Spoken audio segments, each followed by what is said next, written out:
The call of the Kōkako once enlivened the extensive forests of the lower North Island. However, during the 19th century, as European settlers cleared the native bush, the birds' habitat shrunk and their numbers dramatically declined. Today, visitors to the Pūkaha Mount Bruce Wildlife Reserve, 30 kilometres north of Masterton, can see Kōkako and other rare native bird species including kaka, kiwi and takahe in a protected environment. The curious hopping motion of the Kōkako, its favoured method of moving about on the forest floor, is partly responsible for its decline. Pests introduced in the 19th century such as cats, rats, possums, ferrets, stoats and weasels found these ground-dwelling birds easy prey. Kōkako barely survived, clinging on in a few isolated central North Island forests. Today they have a more certain future, thanks to intensive conservation of the species in mainland refuges like Pūkaha Mount Bruce. The Kōkako are part of an ambitious program to create a mainland island at Pūkaha Mount Bruce.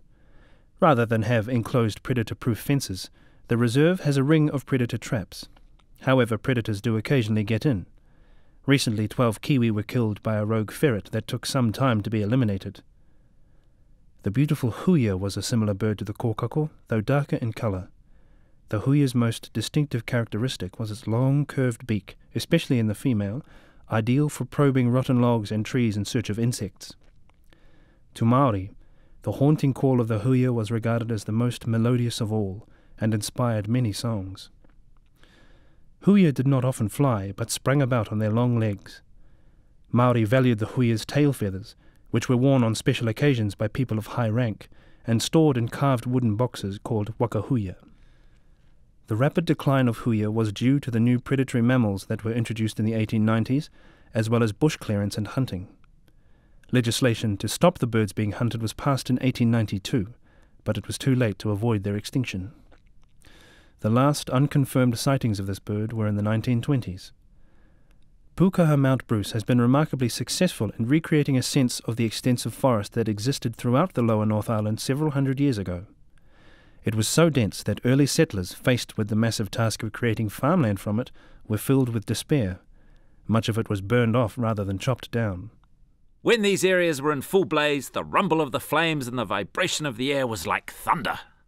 By the 1870s, even after 30 years of effort from settlers, a huge expanse of virgin forest still extended from north of Masterton to southern Hawke's Bay. Known as the 70-mile bush, this great forest took decades to clear. Like the English settlers before them, Scandinavian immigrants were lured here in the 1870s with the promise of cheap land in a fertile subtropical climate. They knew little about this fascinating land on the other side of the world, where the feet of its inhabitants are pointing towards us. There were shipboard rumours of wild animals, snakes, and English people. When they arrived at a series of isolated forest clearings in the 70-mile bush, their task seemed overwhelming. Nevertheless, the Scandinavians persisted and eventually succeeded in transforming the landscape. During the 1880s, the railway slowly progressed through the bush. Sawmilling began, and tree by tree the land was cleared to become productive farmland. The Scandinavian legacy is evident in towns with names such as Norsewood and Dannevirke.